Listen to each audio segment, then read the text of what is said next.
493. That's all every talking head and strategist is telling their clients.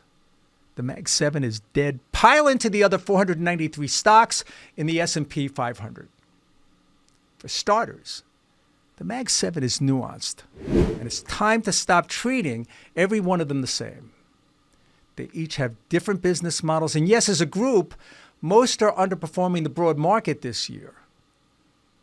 The bigger issue, and the one I want to address right off the top, is that piling into the other 493 is not going to help you. The dispersion this year is off the charts. What do I mean by that? Take a look at a breakdown of the Russell 1000. 20% of the market is up over 10% year to date, and we're less than 5 weeks into the start of the year. On the other side, almost 30% of the market is down year to date, and of those, about half are down more than the market is up.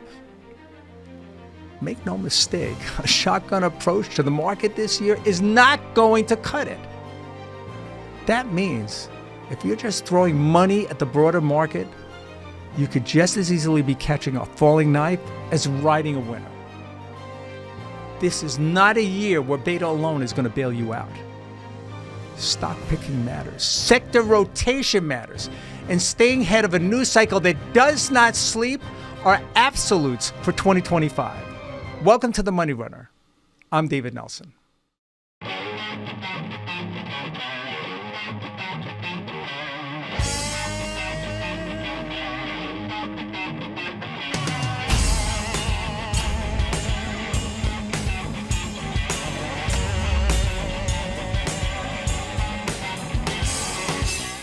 Necessity is the mother of invention. Now, I haven't backtested this, but the dispersion this year seems a lot higher than I remember. And to be sure, very important themes are playing out. Front and center is the health of the AI trade. And of course, all that came home to roost a couple of Mondays ago when the news broke that DeepSeek, a Chinese startup, had developed a large language model for their ChatGPT-like app, but had done it at a fraction of the cost. And as we've learned since, the devil is in the details.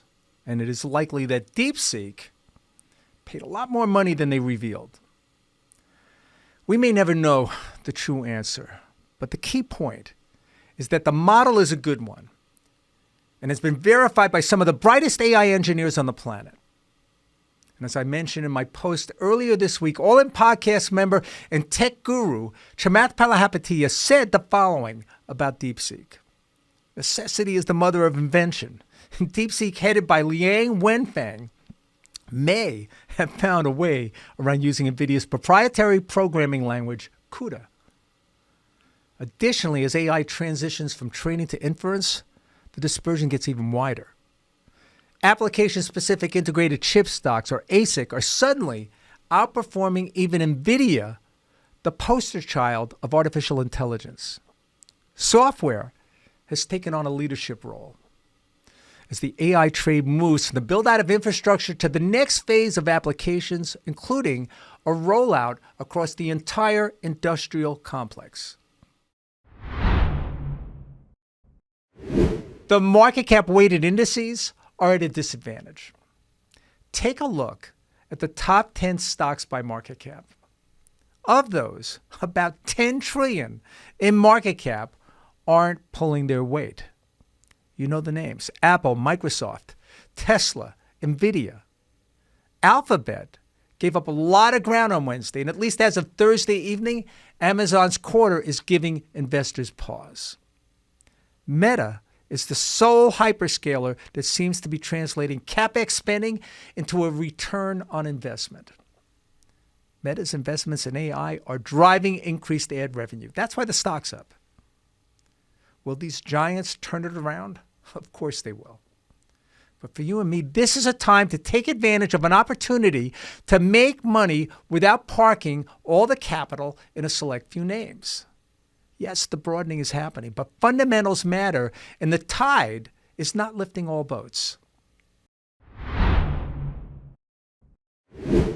Make no mistake, the sector leadership board is changing. Some of last year's losers are today's winners. When was the last time you saw healthcare near the top? Trust me, it's been a while. Tech is bringing up the rear, but don't be fooled. There are a lot of double-digit winners this year, just not the usual suspects. I want to leave you with this final thought. A lot's changed since I first got in the business back in the early 90s. It's been that long. Technology has democratized investing. When I first started, it was just like Gordon Gekko in the movie Wall Street said. You are either on the inside or the outside. You have access to information or you don't. The more you paid Wall Street in commissions, the higher up the totem pole you were at gaining access. Today, that is no longer true. You have access to the same information I do. When the earnings come out, you can access them at exactly the same time as I can. And it's free or almost free. Sure, you can have fancy charting programs and a cool investment software, but in the end, it comes down to a news feed, an income statement, and a calculator. Do the work, and you can play at a professional level. Or you can hand it off to someone who will do it for you for a price. Both are valid, but someone has to do the work. Just buying the Mag 7 ETF or even traditional index ETFs, that's a good choice for many. But for the first time in a while, we can all build a better mousetrap. All right, I'm going to leave it there. That's it for this week. Don't forget, if you want to learn more about yours truly or more about the Money Runner, go to my Substack site, dcnelson123 at substack.com. I'm David Nelson, and this is the Money Runner.